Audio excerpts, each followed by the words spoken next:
Selamat sore teman-teman. Kita akan melanjutkan pembahasan kita mengenai gembala jemaat atau gereja dan politik. Jadi saya mulai dari pembahasan pertama ini mengenai arti politik. Untuk mendapatkan pengertian yang lebih luas mengenai politik, terlebih dahulu saya akan mengemukakan beberapa definisi sebagai berikut. Yang pertama itu, kalau kita melihat dari Kamus Umum Bahasa Indonesia, politik itu berarti segala macam urusan ketatanegaraan yang menyangkut pengaturan pemerintah yang dalamnya termasuk sistem kebijaksanaan, siasat baik terhadap urusan dalam negeri maupun luar negeri. Sementara menurut Kamus Besar Bahasa Indonesia, politik itu berarti pengetahuan mengenai ketatanegaraan atau kenegaraan, seperti tentang sistem pemerintahan, dasar pemerintahan. Juga bisa diartikan sebagai segala urusan dan tindakan kebijakan atau siasat dan sebagainya mengenai pemerintahan negara atau terhadap negara lain. Juga bisa diartikan cara bertindak, baik itu dalam menghadapi atau menangani suatu masalah. Itu menurut Kamus Besar Bahasa Indonesia. Kalau kita melihat dalam ensiklopedia Indonesia, politik itu adalah hal-hal yang berhubungan dengan pemerintahan, berhubungan dengan lembaga-lembaga dan proses-proses politik, hubungan-hubungan internasional dan tata pemerintahan. Semuanya ini merupakan baik kegiatan perseorangan maupun anggota kelompok yang menyangkut hubungan kemanusiaan secara mendasar. Dan kalau kita melihat arti politik, perkataan politik maksud saya, ini berasal dari bahasa Greka, polities, yang berarti anak negeri. Jadi perkataan politik itu bisa diartikan hal-hal yang berhubungan dengan pemerintah, berhubungan dengan ilmu pemerintah, berhubungan dengan urusan pemerintah. Tetapi karena ada pihak ini oknum memakai politik dengan cara yang salah, kata politik kemudian mempunyai arti yang tidak baik, yaitu cara mencapai maksud dengan tipu muslihat untuk memperoleh kepentingan diri sendiri. Nah, dari uraian tersebut di atas, kita bisa menyimpulkan bahwa politik itu artinya sistem atau sebuah sistem kebijaksanaan, siasat atau cara yang berkenaan dengan urusan ketatanegaraan dan peraturan pemerintah, baik itu di dalam negeri maupun di luar negeri. Dan seperti yang saya katakan tadi, bahwa oleh karena ada pihak yang memakai politik dengan cara yang salah, kemudian ada arti yang tidak baik dari politik. Akhirnya politik itu diartikan secara tidak baik. Politik itu cara untuk mencapai maksud tertentu bagi kepentingan diri sendiri dengan tipu muslihat. Tadi saya maksudkan oknum-oknum tertentu ini, pihak-pihak tertentu itu menggunakan kendaraan politik itu untuk kemudian mencapai maksud atau tujuan atau kepentingan mereka sendiri, sehingga politik itu diartikan dengan arti yang tidak baik. Nah, ada beberapa masalah mengenai politik. Kalau kita melihat bahwa sudah sejak lama kata politik itu mendapat pengertian yang tidak baik. Seringkali politik itu disamakan dengan permainan yang busuk, disamakan dengan sistem pilih kasih, juga disamakan dengan tipu menipu yang sangat licik. Dan sering pula tuduhan-tuduhan itu ada benarnya. Ini itu tidak bisa dipungkiri. Kalau kita melihat atau membaca surat kabar, kita melihat berita-berita dari majalah atau berita-berita online, beberapa masalah mengenai politik, kita dapat melihat ketidakjujuran di dalam pemerintahan. Dan hal ini sudah lazim dan meluas, tidak hanya di negara kita tapi sampai ke seluruh dunia. Dan walau tuduh-menuduh dalam politik itu lebih ramai pada yang sebenarnya, tapi sudah menjadi kenyataan bahwa politik bukanlah sesuatu permainan yang bersih. Kita bisa melihat faktanya, kenyataannya demikian. Seperti yang saya katakan tadi, ada oknum, ada pihak-pihak tertentu kemudian mengendarai, memakai kendaraan politik untuk kemudian mencapai kepentingannya dengan segala macam tipu muslihat di dalamnya. Nah, selama negara kita masih merupakan negara demokrasi, pasti masih tetap ada yang namanya politik dan ada yang namanya partai-partai politik. Walaupun tiap-tiap anggota itu kemudian mempercayai partainya, tapi tidak ada satu partai politik pun yang jauh lebih sempurna daripada partai politik lainnya. Pasti masing-masing punya kelemahan, masing-masing punya kekurangan. Kenapa demikian? Karena kebanyakan dari orang-orang yang aktif dalam partai-partai politik ialah orang-orang yang melakukan banyak praktik-praktik kecurangan. Kalau dalam istilah, meminjam istilah rohani, mereka semua ini adalah orang-orang yang belum dilahirkan kembali. Kalau mereka dilahirkan kembali, betul-betul ada dalam pertobatan sejati, pasti berusaha untuk hidup benar, hidup jujur, hidup adil. Terkhusus, lebih khusus lagi dalam konteks yang kita bicarakan dalam partai politik. Nah, perlu diakui bahwa dalam bidang politik pertarungan ini memang sangat besar dan godaannya pun hebat. Kita bisa lihat kampanye-kampanye yang dilakukan itu memerlukan uang yang cukup besar, dan mereka yang mengeluarkan uang itu berharap akan mendapat nama, berharap mendapat kedudukan penting, dan mereka kemudian saling menggunakan cara-cara yang tidak baik. Dan kalaupun ada orang yang mau mencoba agar tetap tinggal setia, jujur, orang ini akan mendapatkan tekanan, akan mendapatkan desakan dari berbagai pihak untuk kemudian mengadakan kompromi. Dan bagi yang berkedudukan tinggi, persoalannya lebih rumit lagi oleh karena besarnya organisasi atau besarnya partainya. Nah, yang berikut yang saya mau sampaikan atau saya sharekan kepada teman-teman adalah bagaimana sikap gembala terhadap politik. Nah, adapun sikap seorang gembala jemaat terhadap politik, yang pertama, sebagai seorang warga negara, gembala jemaat itu sedapat-dapatnya wajib mendukung proses-proses pemerintahan yang demokratis sebagai konteks bernegara kita, yang mana kita ketahui dan kita yakini, karena inilah konteks bernegara kita, yaitu pemerintahan yang demokratis. Demokrasi itu jauh lebih baik daripada bentuk-bentuk pemerintahan lainnya. Lalu yang kedua, usahakan terus untuk mempertinggi standar politik, dan standar ini perlu dipertahankan dan kalau perlu ditingkatkan. Dan ingat kekurangan-kekurangan yang terdapat dalam demokrasi. Apa yang menjadi kekurangannya itu perlu diperbaiki, perlu ditingkatkan. Yang kedua, hati-hati jangan kemudian kita terlibat dalam soal partai politik. Ya, tentu saja saudara harus memberi suara dalam pemilihan umum. Kalau ada pemilu, sebagai warga negara yang baik kita memberikan suara. Sebagai warga negara kita berhak atau harus bersikap patriotik.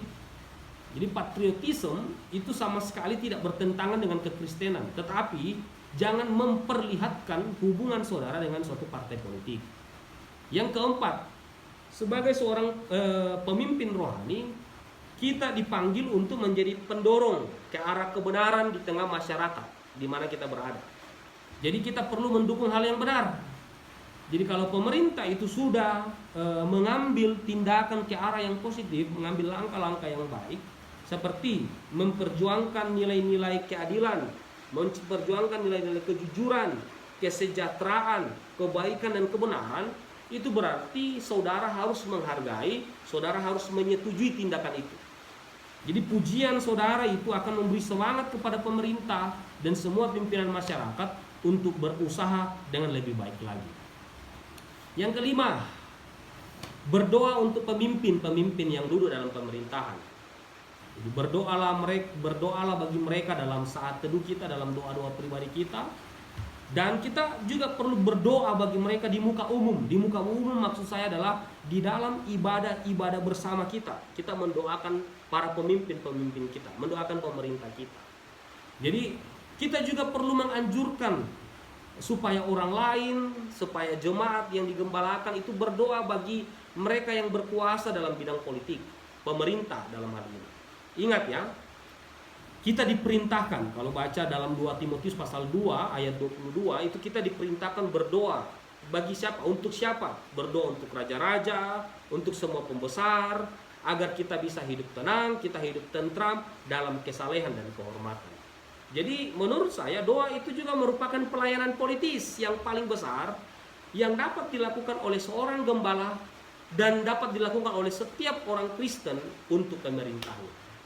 Yang keenam, bagaimana sikap gembala atau sikap seorang gembala terhadap politik. Yang keenam adalah sebagai pemimpin rohani, seorang gembala jemaat itu tidak boleh terlalu memihak kepada suatu partai politik. Jadi kalau ada anggota jemaat saudara kemudian memakai lencana atau memakai lambang partainya, biarkan saja. Tetapi saudara sendiri jangan. Kalau ada anggota-anggota jemaat saudara membuat kampanye untuk partainya, biarkan saja. Tapi saudara sendiri harus tetap menjaga kedudukan saudara sebagai hamba Tuhan dan jangan menjadi salah satu anggota salah satu partai, apalagi kemudian memperjuangkan suatu partai.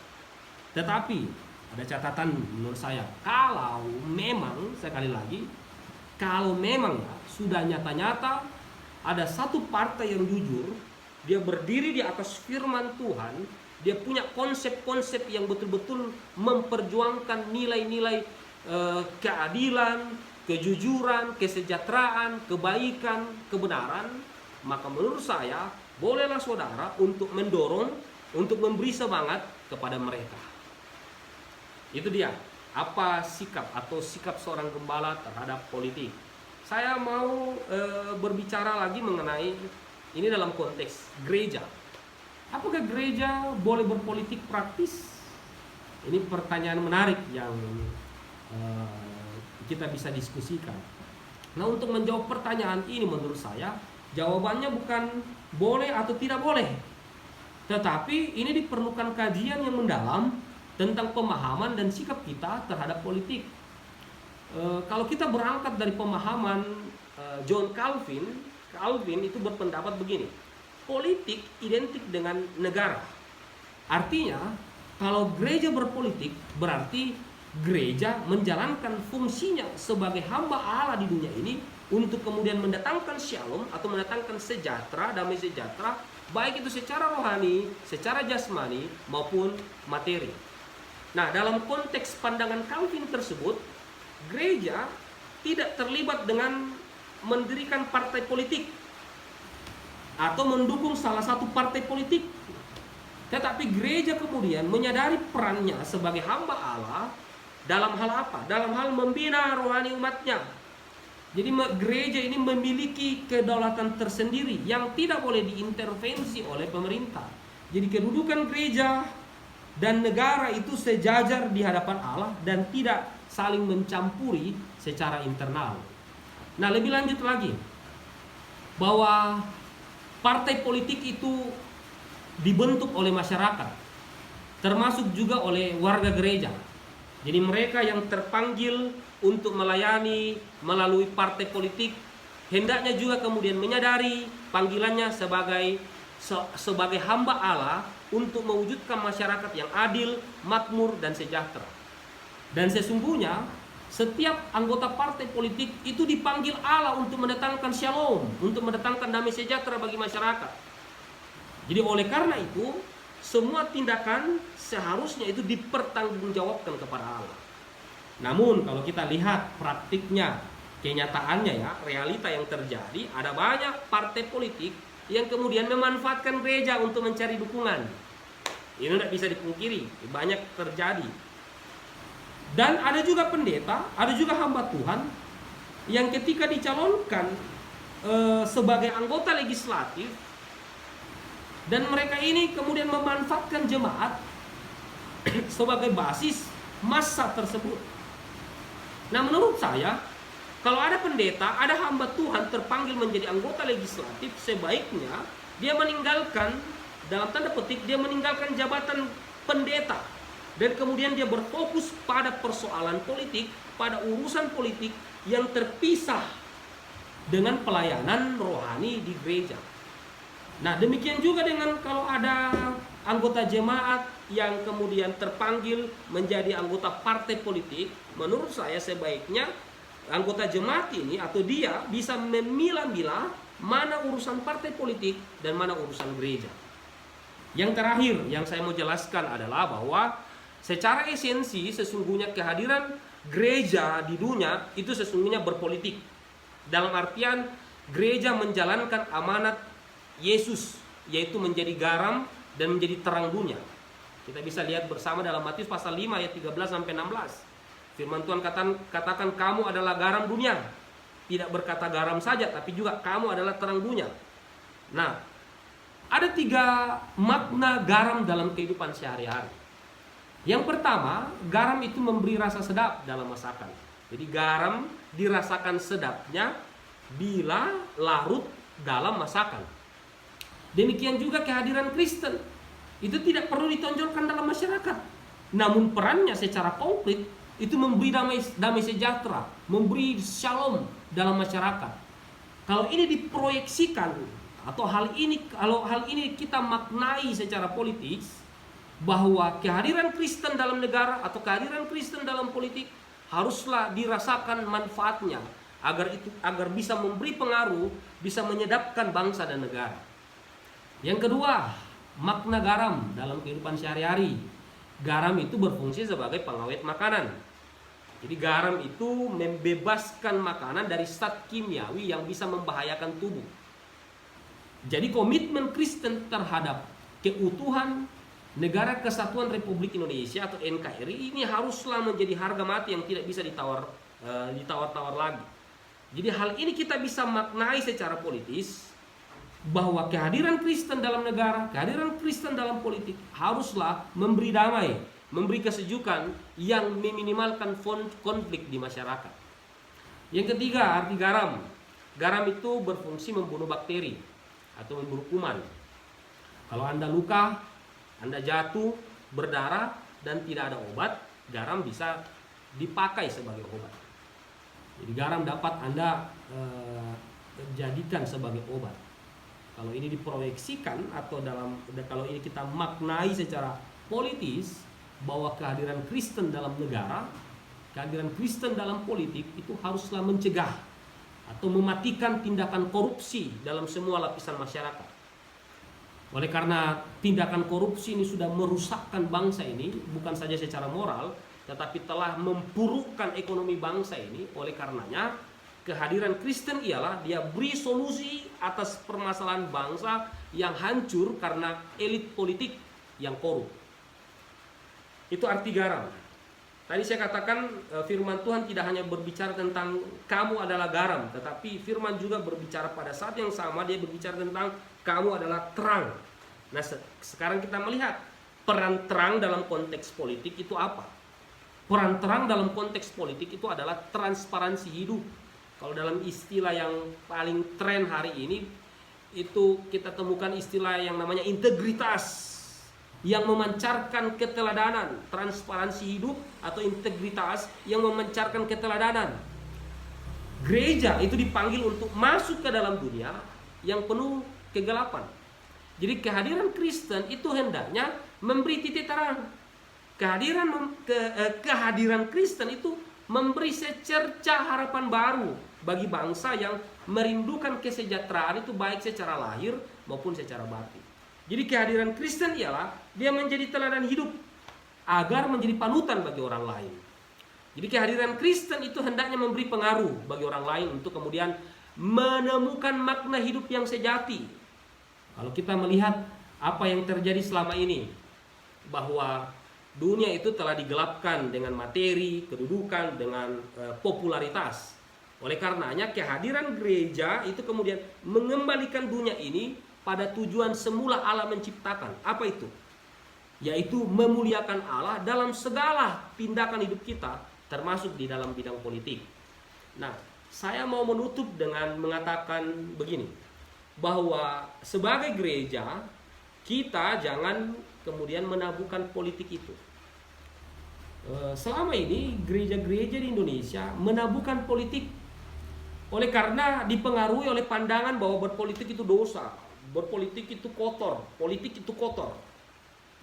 Berpolitik bagi gereja bukan dalam arti aktif dalam partai politik, melainkan menurut saya gereja itu dia mentransformasi nilai-nilai kebenaran, nilai-nilai kejujuran, nilai-nilai keadilan, dan juga kesejahteraan bagi masyarakat atau seluruh rakyat Indonesia.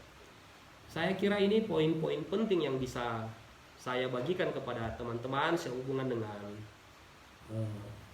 gembala jemaat atau gereja dan politik. Mohon dimaafkan jika penjelasan ini penuh dengan kekurangan. Sekian dan terima kasih.